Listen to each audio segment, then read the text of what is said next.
ever!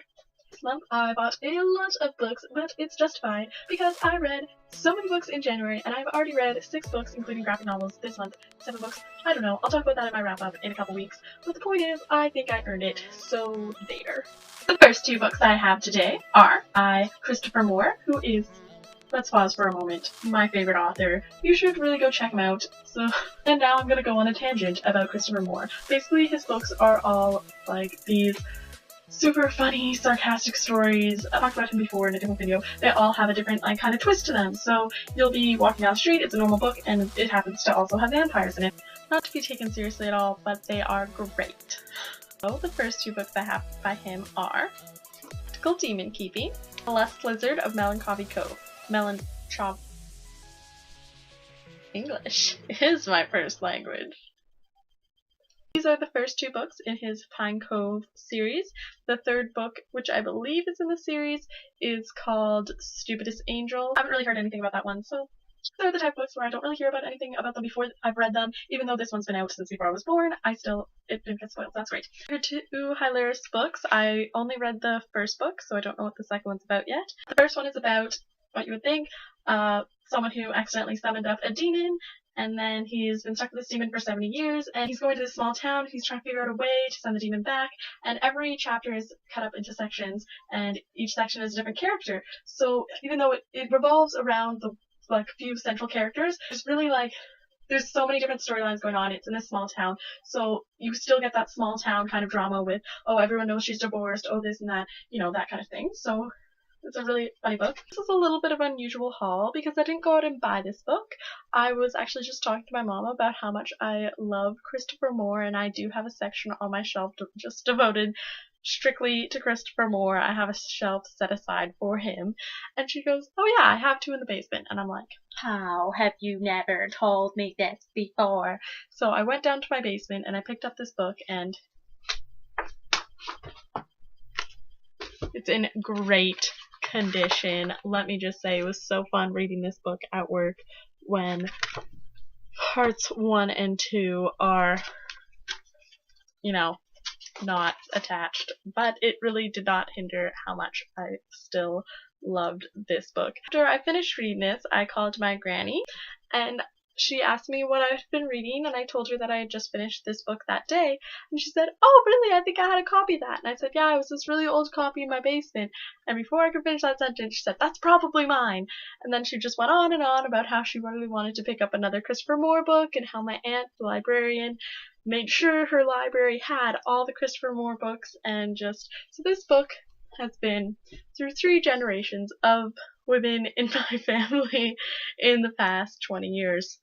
So I think this is the only book by him that I didn't rate 5 stars on Goodreads, and that's just because it was one of his earlier novels, so I feel like he wasn't as polished as he was, and also because it's a bit older, it's from 1992, a lot of the jokes are kind of they're used so often today that it's just kind of it's not as funny, but it's still a hilariously good book, and I wouldn't recommend this to be your first Christopher Moore book if you haven't read it before. Even though it's fantastic, it just doesn't give you the right taste for how wonderful he can be. This is not him at his full potential. The next book I have, surprise, surprise, also by Christopher Moore. This is the 3rd book in, I'm going to guess the name of this series and say Blood-Sucking Fiend. It is Bite Me, a love story. First 2 books center around 2 main characters, Jody and C. Thomas Flett. This one is more focused on a girl who was introduced in the 2nd book, I believe it was. The first 2 are a coming of age of these 2 people in our modern day who found out that they were vampires, and it really was not a glamorous experience.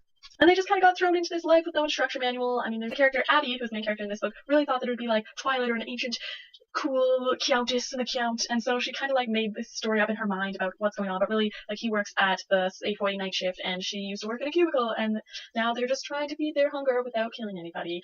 But Abby Normal, the character in this book, just really thinks that it is the coolest thing to be a vampire.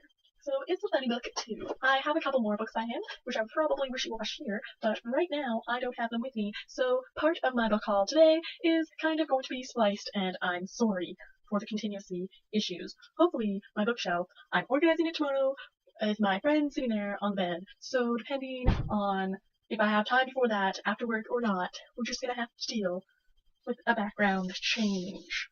Ooh. Alright, we're just gonna do the rest of them bubbly style. If I don't like it, then we're gonna undo it and do it again properly with the actual books that I'm actually calling. So the first book I have is Fool by Christopher Moore.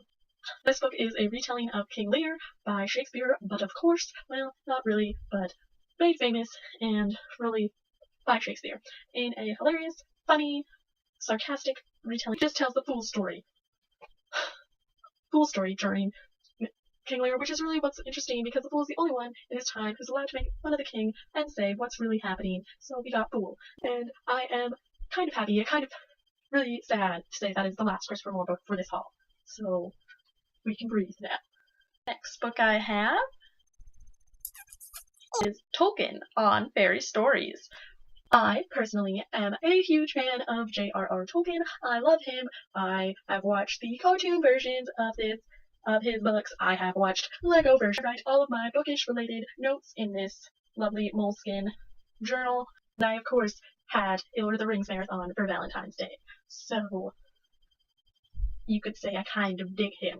I also have a shelf devoted to fairy tales. So I got it. Don't know when I'll get around to reading it, so don't read as much about my fairy stories anymore, but I still like them, so I have this now.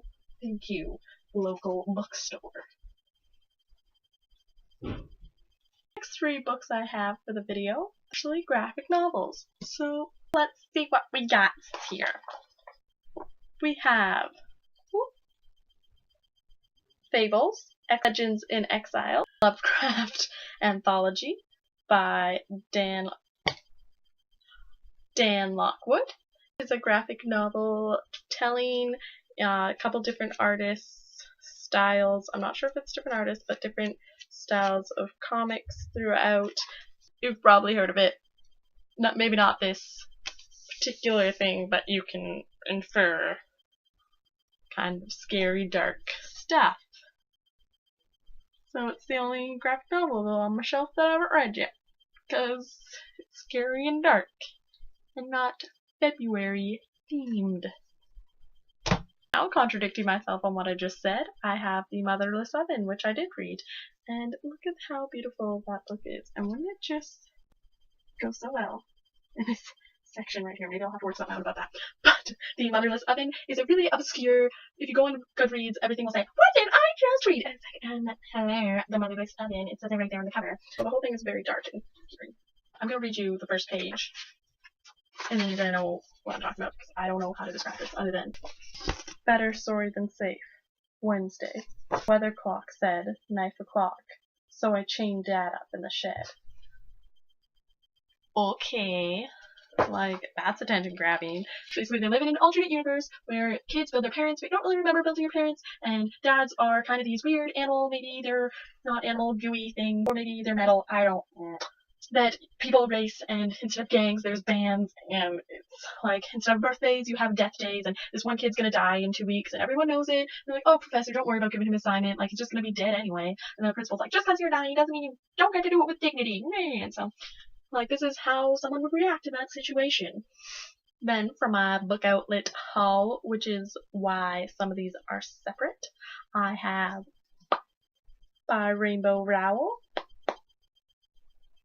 Eleanor and Park, as well as Landlines, which are both love stories. Eleanor and Park, I believe, is the beginning of a love story, and Landlines is the decline of a love story. So those are here somewhere. These are my first 2 books by Rainbow Rowell, but don't worry, I also ordered Fangirl, so let's hope that I like her. I started reading Landlines the day I got it, but then I kind of thought, because February's month where I'm trying to do love books, that this was putting a damper on things, and that's why I started reading Bite Me from that haul, because it is a love story, even if it's just a story that happens to have love in it. It says a love story on the cover. All these things I've done, which is what I'm assuming was hopefully a funny book about a world in which caffeine and chocolate are outlawed. This girl's father is a gangster mob boss who makes all the chocolate, and I wish I could just unwrap it right here for you, because it has a beautiful cover and an even more beautiful self. It's beautiful inside and out. Then another book I have with a beautiful inside would be +1, which has a beautiful outside cover, but the inside is mint. Let's show it to you here.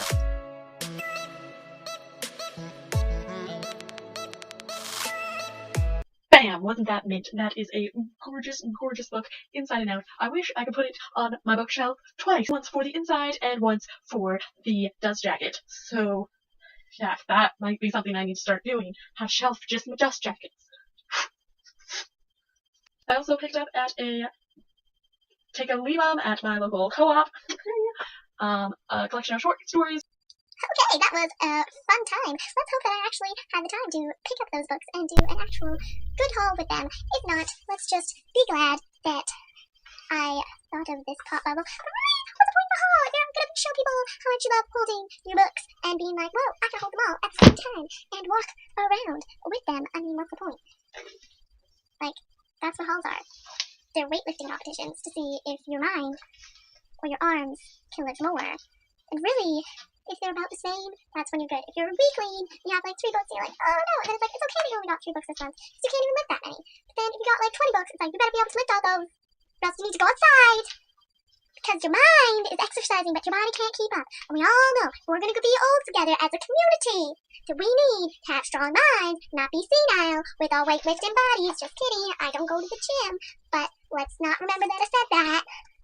But we can't also just be these really smart vegetables who are like, oh, you kids, because that way our mouths aren't going to have the energy to move. So we're not going to be able to tell everyone secrets to the universe that we read about in Douglas Adams' Hitchhiker's Guide to the Galaxy. We're not going to be able to tell people that we know the meaning of the world, because one day they're going to be like, hey, like, guys, we found the ultimate question, but only some of us knew the answer. And then all of us old people with our jaw muscles, because we're reading too much, we didn't exercise our jaw muscles, we're going to be like,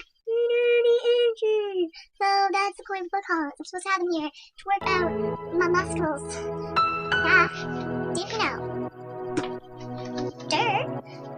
Bye guys! I'll see you later next week. Bye!